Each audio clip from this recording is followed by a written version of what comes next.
I'm Daniel, the past life regressionist, and it's time to begin. Lift off and the clock has started.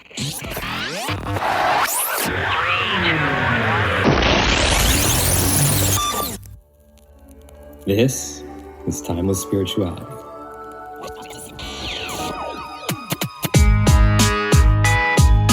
Enjoy, you kill if you tell.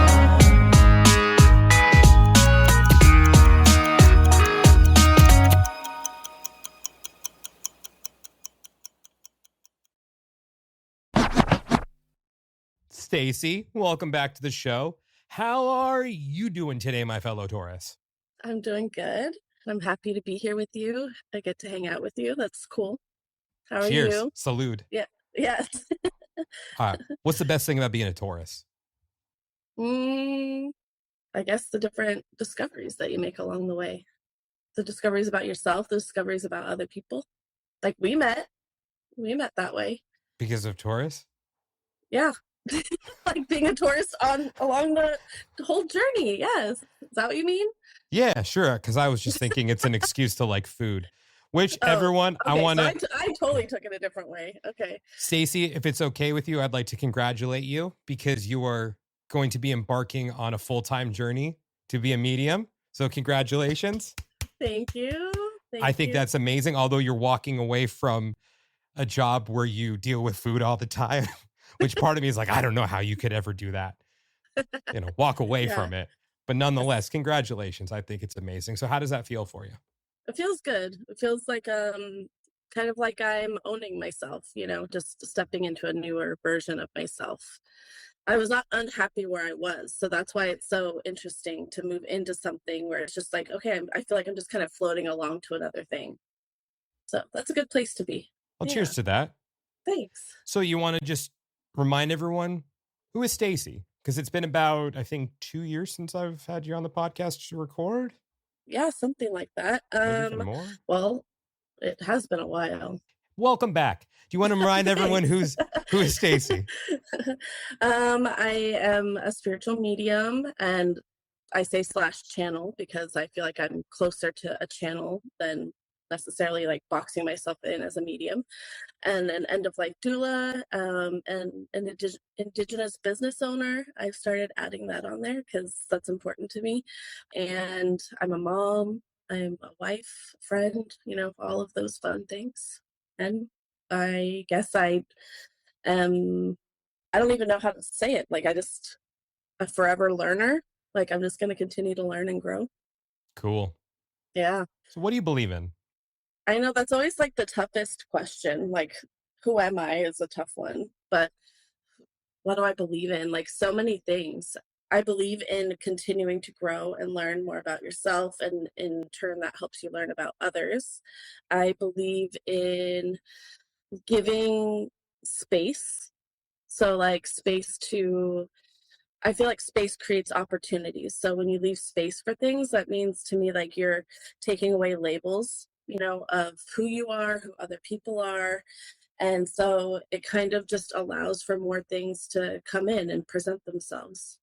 And I believe that we're all connected to one another. So something that I do in my life is going to have an effect on other people, and vice versa. And I believe in being a good like ancestor. So I feel like right now I'm already an ancestor, because there's people that are going to come after me that are going to kind of look to what I did in my lifetime. And I believe that we're all connected to the earth, and the earth is our ancestor too. I believe in a lot of things. I believe in myself. I believe in love and light, but I also believe in darkness. I believe that they go hand in hand. You need both of them. And that darkness isn't always a bad thing. It doesn't have to be seen as a bad thing. It actually gives us gifts that we didn't know that we needed or that we had. Yeah. Oh, cheers to that one too. Cheers. Also, big fan of Pocahontas. Actually, my dad didn't ever let us watch that movie. Really? He said it was really racist. So I don't know. I still have never seen it. So I don't know.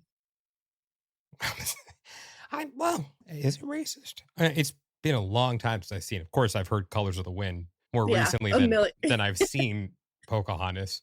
Yeah. So of course, me and my brain, when I heard the way you were talking, I was like, "Oh, Colors of the Wind, Pocahontas." I have to ask about that because if I don't, it's gonna be like an unresolved musical note. It's gonna be itching at me throughout the whole recording. I I don't know mean, if you it's. can sing it if you really want to. Nah, I'm good. I did that a Okay. couple months ago at an open mic night. I medleyed it with Nookie. That would be really interesting. I nailed Nookie. Dear Smoke, Colors of the Wind. It's a whole other story, though. We don't need to go there. Maybe I'll tell that story at the end of the podcast or never. Yeah. Okay. I don't know if it was racist or not. I have to check that out again. So today we're here to talk about your experience with the Expanse Method. You were one of the winners of the free session giveaway. Yay. And you've also done the other methods that I practice. You've had the opportunity to go through both experiences. So my first question for you, what felt different about this process than the previous one? Okay.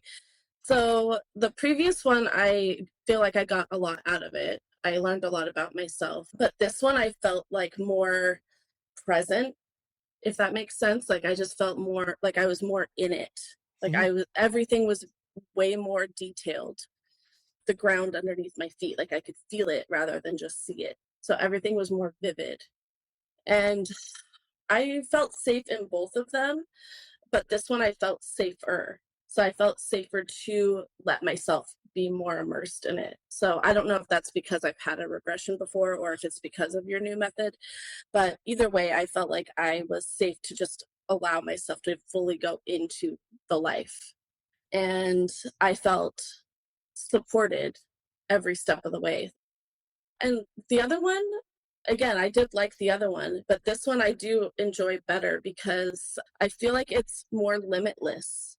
I don't know why. I just feel like you can go anywhere and that it is expansive. Like it very much is expansive. And yeah, I really enjoyed it. I felt like I really got to meet myself in each life. What came up for you? So the first life, I was in space, and I don't know if like I guess I was just like energy. I didn't have a body. And then it was dark in space and it felt sad, like it felt very lonely. And so I saw all these stars in the sky and they each felt alone. And I couldn't understand why they didn't want to come together or like at least talk to each other. And so while you were talking me through that life and asking me questions, I realized that that's how I felt about myself at one point. Like I was all of those pieces and I wasn't connected to myself, and all the parts of me were lonely. But now that I don't feel that way, I was able to tell the stars that there is another way, that they can come together so they don't have to be alone. And then I felt like, okay, I planted that seed, like that's a good place to leave. And then the second life, I was a man, and I don't know what kind of man. Like I had like a tribe or a village, and I was walking on the sand, and I let the I was gonna spearfish, and I decided to let the water run through my toes first, or instead actually, which is very me in this life too. And I was just taking it in. I was being present with the ocean and just like all the sensations. And then the village was behind me, and when I was walking up to it, I was just remembering feeling so grateful for it. And everyone, was very like peaceful. Everyone had a job to do. Everyone had a part and played a role, and everyone was happy in that role. And then you took me to another part of it or asked me what was next, and I had cancer. And then that hit me hard because I had cancer in this life too. What happened is like when I realized that I had cancer in that life, I was sad because I was going to leave my kids. But after I passed, like I saw them and they were happy and they were running around and they had some sadness, but they didn't let it define them. And so I was thinking about that life afterwards, like what I took from it. And it was like really just being present and kind of just accepting everyone and myself as we are, like just really enjoying the life. It was simple, but there was good connections. And so I think that was why I was shown that life, because I was wondering why. Yeah, to me, it was like more than just like the cancer part of it. Yeah. Okay. And then the last life, I didn't even know, like, I've heard this word, but I didn't equate it to that till you said it afterwards, being a gladiator. And so when we first went into that life, I was hiding from like the king. He was trying to round people up, and so he had guards on horses, and I was trying to hide because I didn't want to be away from my family. And he caught me and brought me into the like dungeon, as I kept calling it, and it was like packed full of men. And it just felt just so much despair, so much sorrow. And like I just felt like, what is the point? You know, what are we doing here? Like there's no point in even like getting to know people. Like my life is over. And then we jumped forward, and it was me sitting with three other men, and because everyone else had died. And I decided, like, no, these men are worth getting to know. And so I started asking them questions, and we learned about each other's lives, and we talked about like philosophy, about how we see the world. We talked about like what we think a soul is and what's it here to do, and like why are we even here, what happens after we die, all that stuff. And so it was just really beautiful because we all decided together, like after we started getting to know each other, that even though we were going to die by each other's hands, like we could still carry each other's stories in our hearts. And so we became really close, and it felt like a short amount of time, but I honestly, I don't know how long it was, but it felt like it was like overnight that we were talking about this stuff. And then I went into the stadium with one of the other men that was in there with me. And while we were walking in, I told him it was okay for him to kill me because he had kids that were younger than my kids were, and I wanted him to have a chance to be a dad. And so he said no, no, and I was like, no, it's okay. And so we fought, like, you know, we made it look real. And then I gave him, like, I remember looking at him in his eyes and giving him a nod. And then he stabbed me, and I fell down, and I could feel myself bleeding out. I could feel myself getting cold, and I could see the blood running alongside me. And he was holding up his sword in the air, like, you know, like he was victorious. And he was looking down at me, and he said, I love you, brother. And then I died. And it was a hard life, but such a beautiful life. Like, I'm so grateful for that experience that I got to hear about or experience that. Well, what really had struck me during the session, I mean, you had already talked about it right now, is you making that sacrifice and saying, I got to see my kids grow up. His kids are younger. Hmm. So I'm going to let him kill me. Because what was going Hmm. through my mind at that point is, well, one, what the fuck? I mean, you know, but in a very admirable way, though. Okay. Because the other part is there's no guarantee that anyone is getting Right. out of there. Hmm. So who's to say that that man isn't going to get killed in the next fight Right. or that he's just never going to be released? The level of sacrifice there was just mind boggling. But it makes me also think back to, and sorry to kind of in the other direction right now a bit, Hmm. is the patterns of what I've seen with Gladiator lives. And it's that camaraderie that's really there. That is Hmm. just, it's something that, I mean, I believe that I've had lives as a gladiator, but I haven't really seen that aspect of it to that extent. I mean, feeling that devotion to your fellow gladiator and the Hmm. sacrifices that they make for you, yes. That, you know, I believe I've experienced. But it's the everlasting notion of these bonds that I see showing up throughout these sessions, Yeah. especially with gladiators. There's something about the gladiator bond Mm. that is like unparalleled. But that's not just for your fellow gladiator in arms Hmm. as as like a comrade, but it's also for the one who screws you over. Right. And seeing that play out in relationships has been really interesting for me to witness Mm. about how it seems like some of these dynamics, like they're constantly at war with each other. Like I heard about one recently where the person I was working with said, I don't understand why, but I feel like this person is my enemy, even though I'm in a Oh. relationship with them. They haven't done anything to make me feel like they should be my enemy, but I can't trust them. and I feel like they're my enemy. And of course, there's some, shenanigans and, you Right. know, like Mhm. they agreed to a draw type of situation, but oh no, Oh. the other guy, tried it to the neck. Oh. But Wow. it's like those types. And so it's like, okay, I can see why you may not trust this person or feel like they're your enemy because they were a fucking prick. And, Very well said.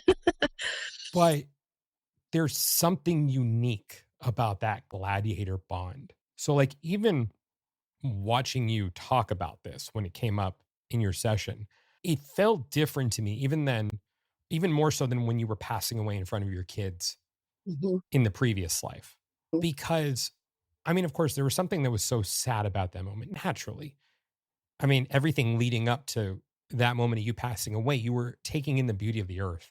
You were sitting there and having the water rush over your feet and Mhm. walking back to your village with that appreciation, which I think on its face should feel more profound. Mhm. But that's not how it felt for me. Right. The other one felt more profound just because of the feeling of you sitting in that dungeon and speaking about philosophy and in this almost notion of surrendering to your fate. Right. Like, just like you were saying, like, we didn't get to know each other because what's the point? We're all going Mhm. to die. But then you hit this point where you're like, hey, let me ask this bloke, like, about Right. his life. Mhm. And then you do. And then you find out he has kids. And then you talk about their philosophies on the universe and the earth. And you have these really deep conversations that in my life right now as Daniel, I can't imagine what that must be like. I can sit and have these conversations with you right now where we could talk about metaphysics, the nature Right. of reality, Mhm. but I'm not worried about dying tomorrow. Right. I could Mhm. die tomorrow, Mhm. but it's not a clear and present danger for me. So Mhm. I can't imagine what it must be like to have a conversation under those circumstances with death lingering in the air.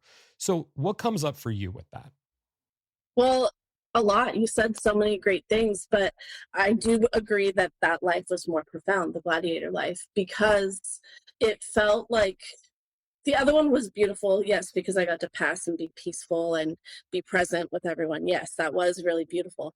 But this felt more profound because it felt like an act of resistance, honestly. Like that, it was kind of like a fuck you, like, okay, well, you were in the worst circumstances and you to the king, basically, right? A fuck you to the king. Like, we're under the worst circumstances and you want us to be miserable. You want us to die. We're dispensable to you. You don't care about us.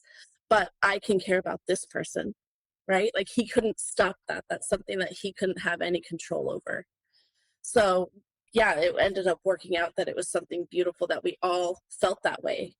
But it was taking like that vulnerable step to say, hey, ask about their lives. And then they just opened right up. So it's like, it kind of in a way it was liberating to be able to talk about such things because it didn't matter, right? If somebody thought you were crazy because you're going to die, right? It didn't matter. Like you could explore all the things. Like that's the phase that we were at in our life where we knew that death was like hovering over us. So let's kind of get to know it a little bit and let's do it together. And when when you said it that way of like not imagining like what it would feel like to talk about those things, with death like imminent, that was me when I had cancer. And I didn't know if I was going to live or die, and like, but once you get to that acceptance piece that it is possible that you could die soon, it's liberating.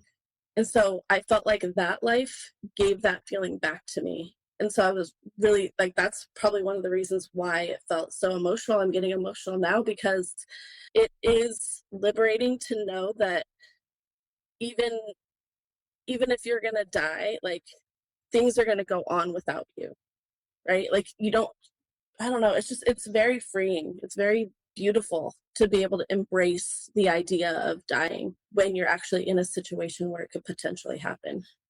And Like fuck the there's king. so much beauty. Yeah, and fuck the king. Yeah. Yeah.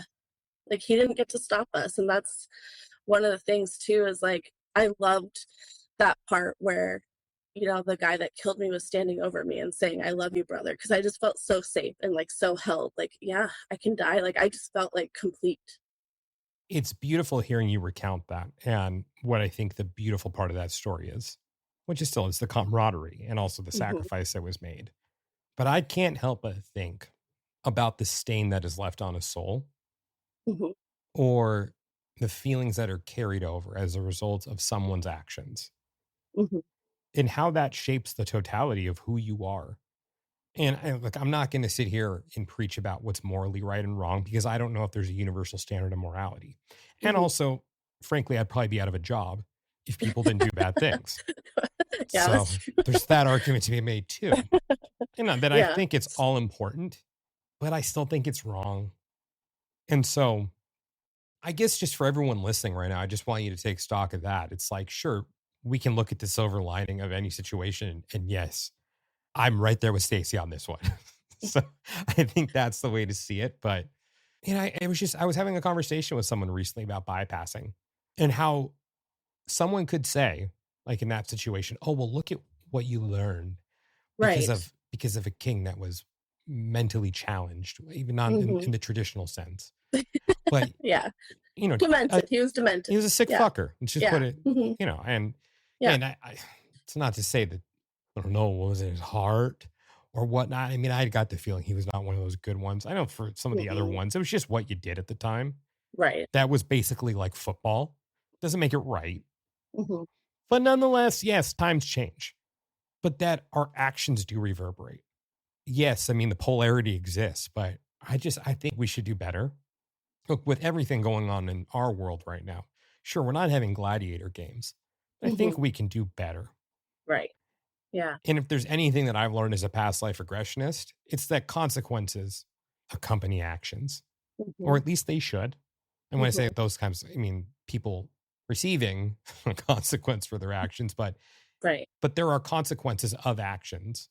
And that life was a prime example of that. Yeah. You suffered the consequence of someone else's choice. Hmm. So I think that every choice matters. And I just hope that everyone really takes that to heart Yeah. and that your actions matter. What comes Hmm. up for you with that? I guess I didn't think about it that way, honestly. Like, I didn't think about I was suffering his consequences. I guess I did, yes, in the beginning when I'm sitting in that dungeon of, with all these men and like feeling helpless, and hopeless. Yeah. Then I could see it of me realizing that those feelings and where I was at were the consequences of his actions and not being able to see my kids again. But that didn't feel as impactful as the end, as the or as like the camaraderie. It didn't, Hmm. that's what stood out the most. But I mean, I like the way that you took that. I like the way that you said that. I agree with you. And that had to have been in there. That's why I chose to, confront the king at the end. Hmm. So I don't know. I'm trying to decide right now. Like, I I think am both can somebody. be true.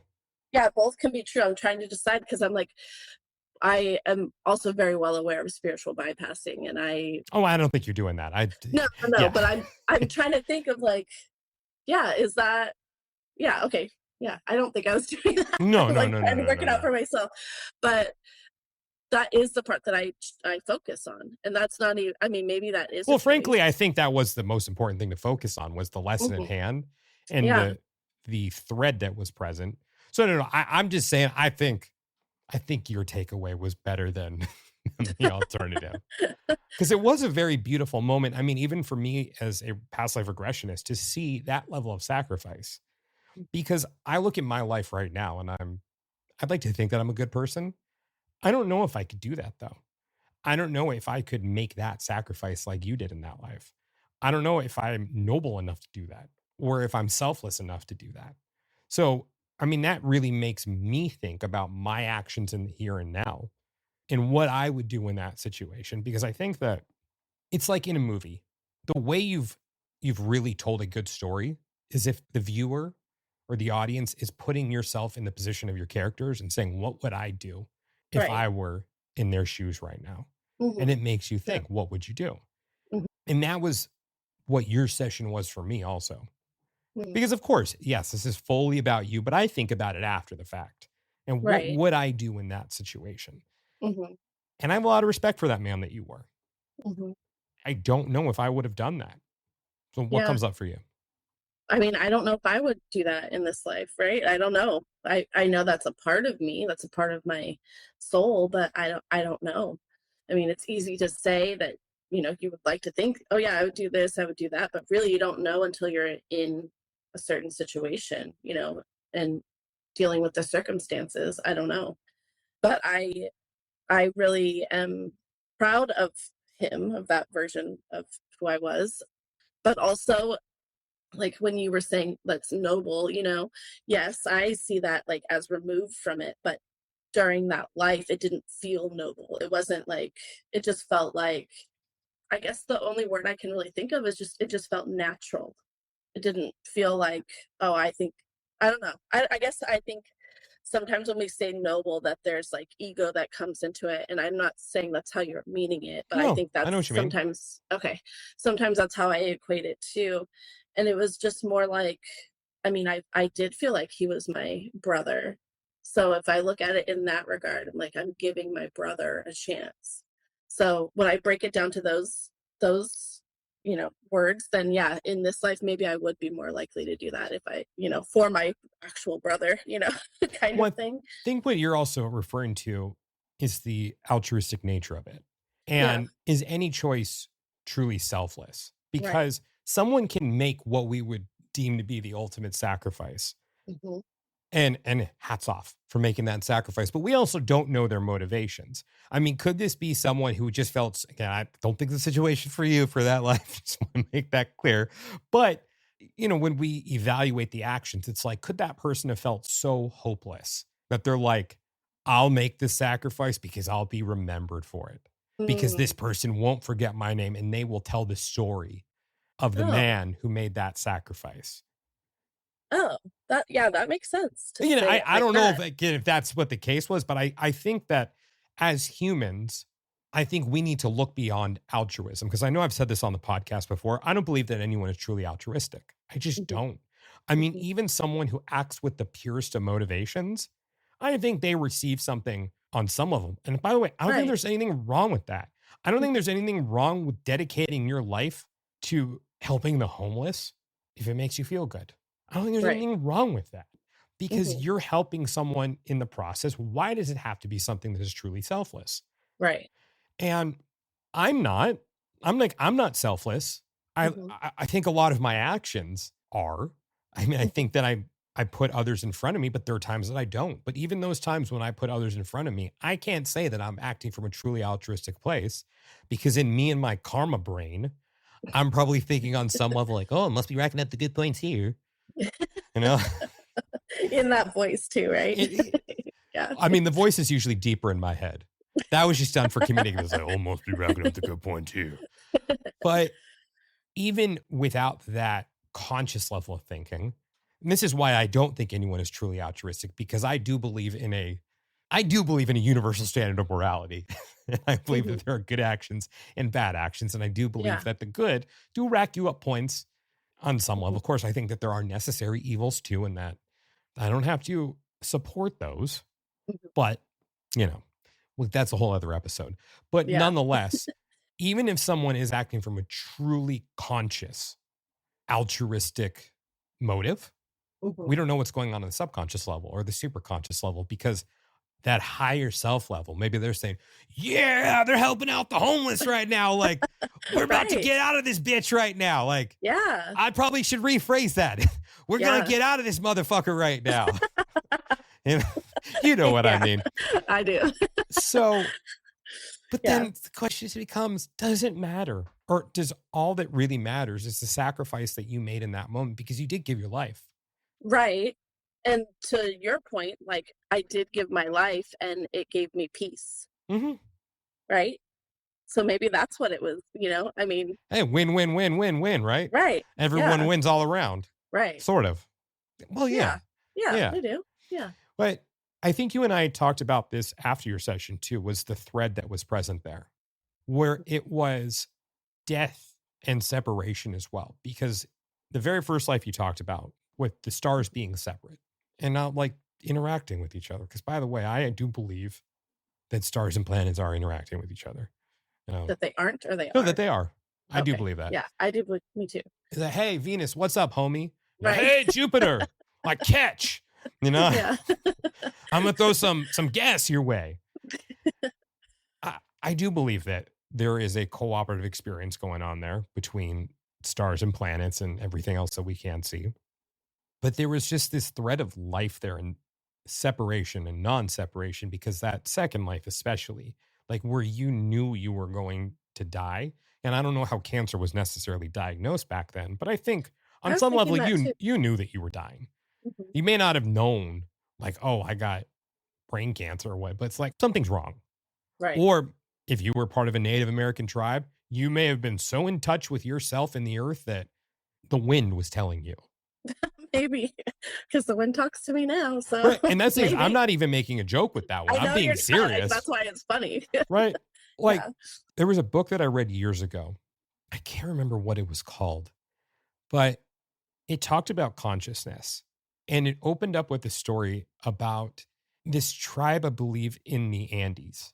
It was the Peruvian Andes, somewhere up there in the mountains, where they had a natural remedy for altitude sickness. But for this remedy, it had to be boiled at just the right temperature, because if it was too hot or not hot enough, it would kill you. Oh, wow. So if you think about it logically, you're like, okay, so someone just found a plant one day up in the Andes, and they're like, hey, tribe, everyone line up right now. We're going to test this shit out. We're going to get all these little pots together, whatever we boil in at the time. Mm-hmm. And you're probably going to drop dead. You're probably going to drop dead. You're probably going to drop dead. You may survive, but you're probably going to drop dead. You're going to probably drop dead.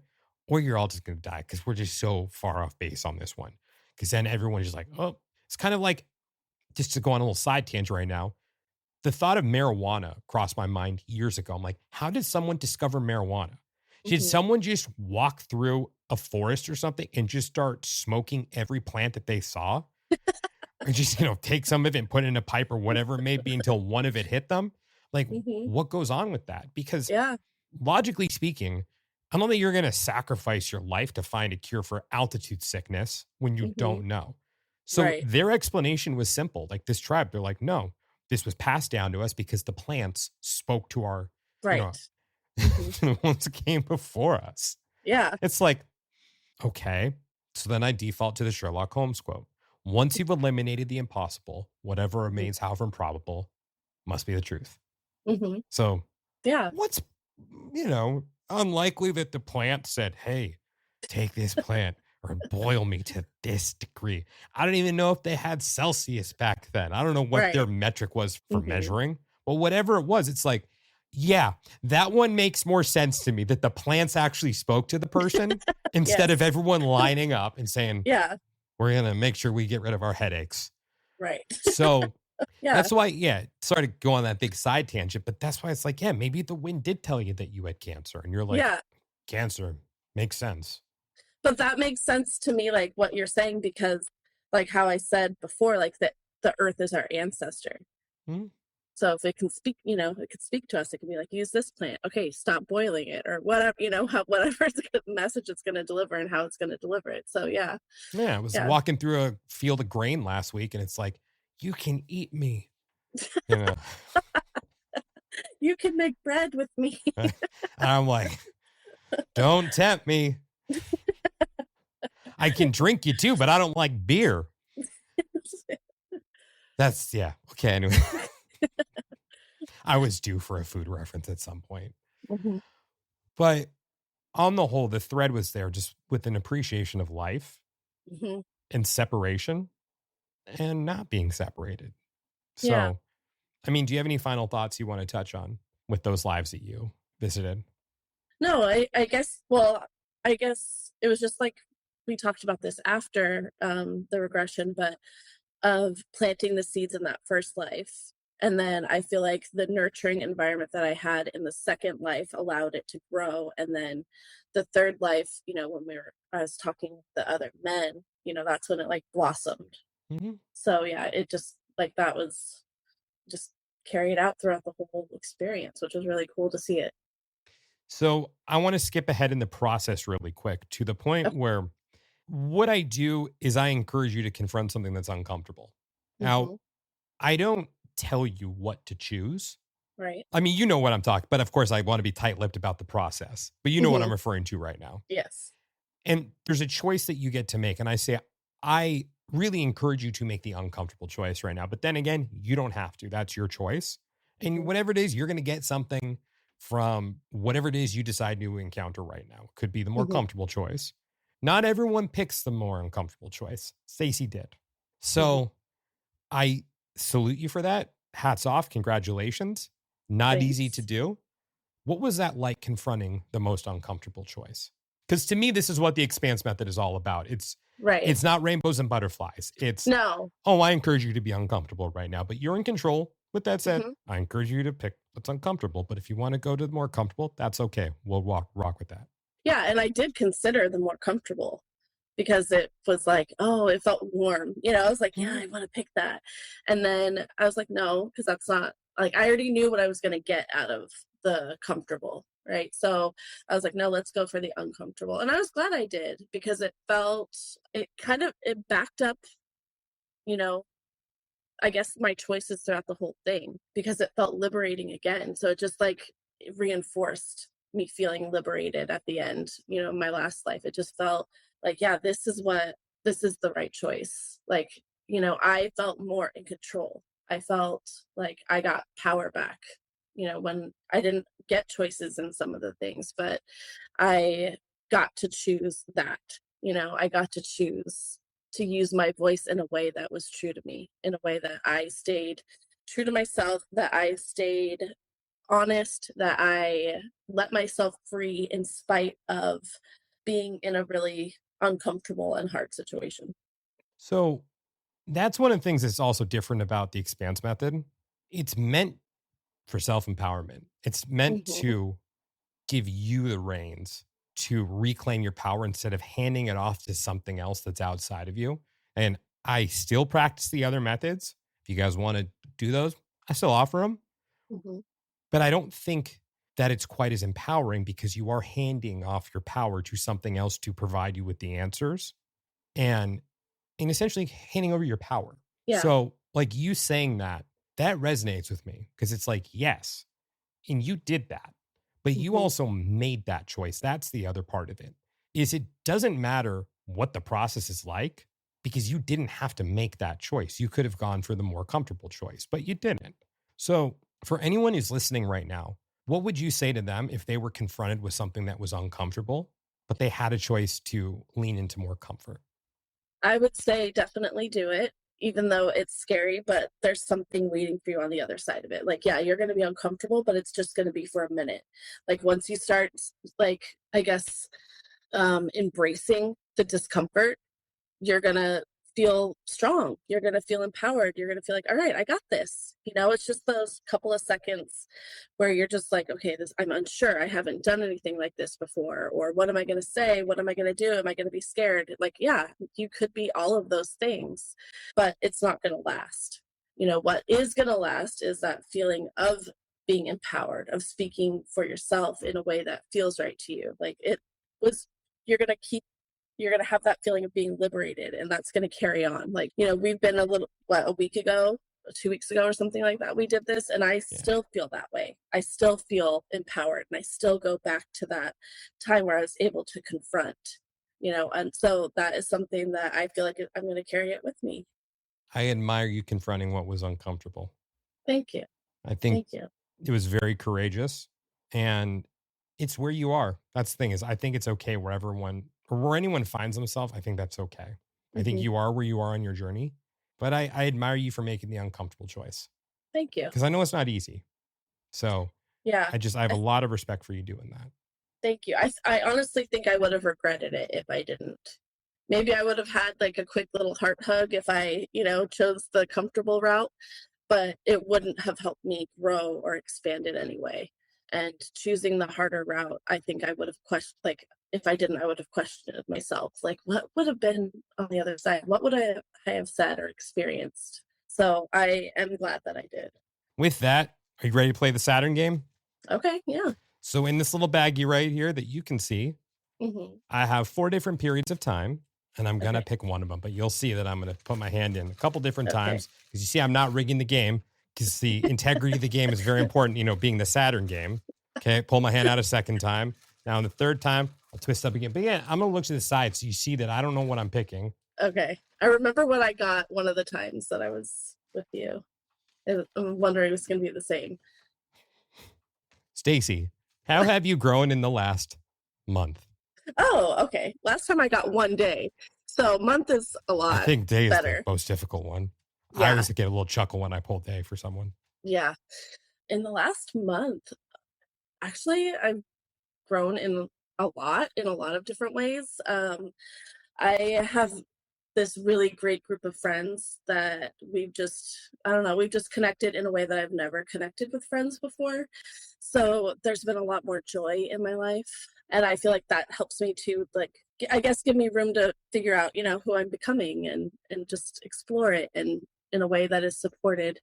And then also, yeah, I quit my job. So that's a big one in the last month. And so I just feel like I'm ready to float along to the next stage of my life and be curious about where it takes me, but also leaving that space for it to be whatever it's going to be. Well, thank you so much for coming on and sharing your story. Thank you for making the difficult choice and feeling uncomfortable. I'm glad that you did. And again, just congratulations. Thank you. I think it's great that you're going for it. And I think it's great. So I can't wait to see where the journey takes you. So with all that said, where can everyone reach you? I'm on TikTok and Instagram at Stacy Carlson Soul Speak. And then my email is stacy.carlson.soul.speak@gmail.com. Cool. And that'll be in the show notes also. And what are your offerings?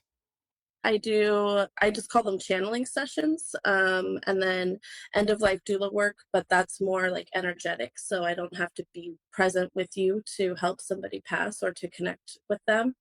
And then I'm starting to do work with MMIP too. So missing and murdered Indigenous people. So We'll have to do a whole other episode with that one. It's fascinating. Yeah. Stacy's told me about that. And when I write out my will, I'll make sure to, well, actually, I guess that wouldn't really do any good. I'd be like, I'd have your name and number. And they're like, call Stacy. But if they're cracking the will open after I'm dead, what good is that going to do at that point? I mean, I can help you heckle.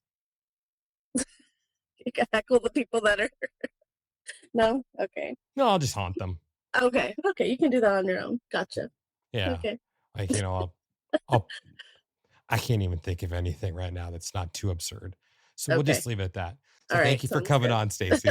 Thank you, Daniel.